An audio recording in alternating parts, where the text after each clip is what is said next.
Baghdad کے اندر بیٹھ کر ایک درویش نے صرف تبلیغ شروع کی تھی. سنو ہماری تقریروں سے کیا ہوتا ہے. بغداد معلیٰ کی جامع مسجد میں بیٹھ کر ایک درویش نے، غوث اعظم نے، شیخ عبد القادر جیلانی نے تقریر کی تھی اور 70 سال انہوں نے بغداد میں دین کا کام کیا ہے. ایک شخص اپنے بچے کو انگلی سے لگا کے غوث پاک کی محفل میں لایا کرتا تھا، بٹھایا کرتا تھا، لے جایا کرتا تھا. پھر وہ بچہ بڑا ہو گیا تو اس نے 70,000 کی فوج بنائی. پھر اس بچے نے فلسطین پر جا کر عیسائیوں پر حملہ کیا. پھر مسجد اقصی کو آزاد کیا. مجھ سے پوچھنا، میں حوالہ دوں گا. غوث اعظم کی محفل میں اپنے باپ کی انگلی پکڑ کے آنے والے اسی بچے کا نام صلاح الدین ایوبی ہے. واہ کیا مرتبہ اے غوث ہے بالا تیرا، اونچے اونچوں کے سروں سے ہے قدم اعلیٰ تیرا. سر بھلا کیا کوئی جانے کہ ہے کیسا تیرا، اولیاء ملتے ہیں آنکھیں وہ ہے تلوا تیرا.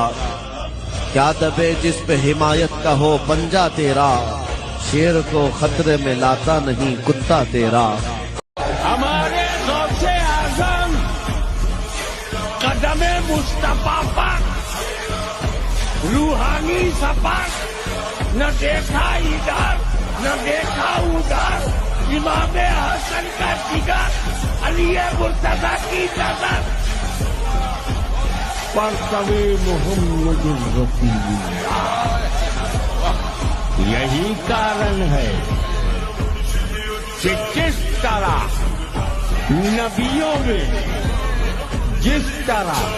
نبیوں میں رسول اعظم کا جواب نہیں، ایسے ہی ولیوں میں غوث اعظم کا جواب نہیں.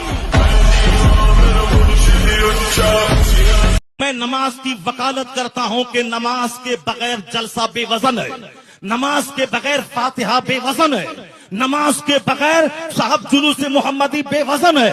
اس لیے کہ کوئی نفل قبول نہیں ہوتا. اعلیٰ حضرت نے لکھا ہے جب تک کہ فرض نہ ادا ہو.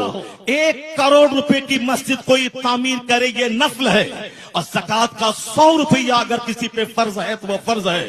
اعلیٰ حضرت فاضل بریلوی لکھتے ہیں کہ جب تک وہ زکوٰۃ ادا نہیں ہوگی کوئی نفل خیرات قابل قبول نہیں ہوگا. اس کا مطلب یہ نکلا کہ جلسہ نہیں ہوگا، ایسا نہیں. جلسہ بھی ہوگا، نماز پہلے ہوگی، جلسہ بعد میں ہوگا. نماز پہلے ہوگی، فاتحہ بعد میں ہوگی. نماز پہلے ہوگی، نعت بعد میں پڑھی جائے گی. لوگوں نے تو پتہ نہیں کس کو ولی بنا لیا ہے.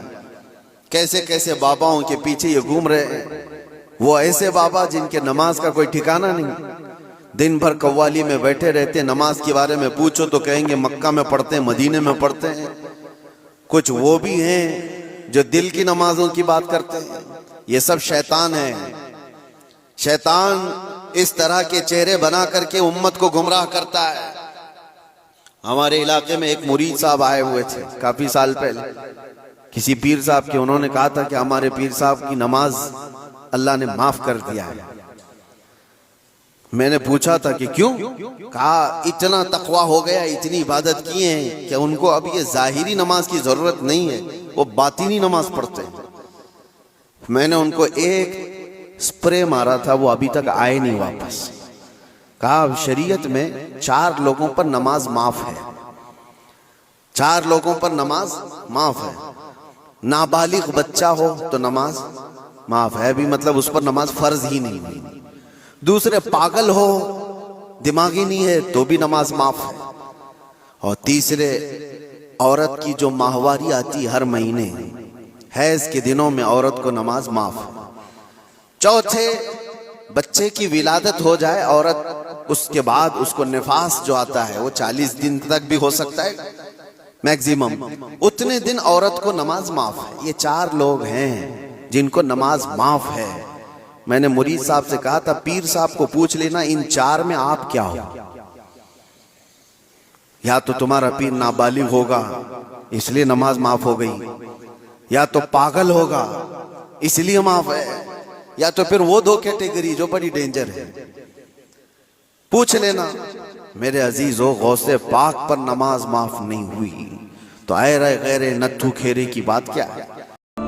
دنیا کا سب سے ہینڈسم، سب سے اسمارٹ، سب سے خوبصورت انسان حضرت یوسف تھے. ان کے چہرے پہ داڑھی تھی.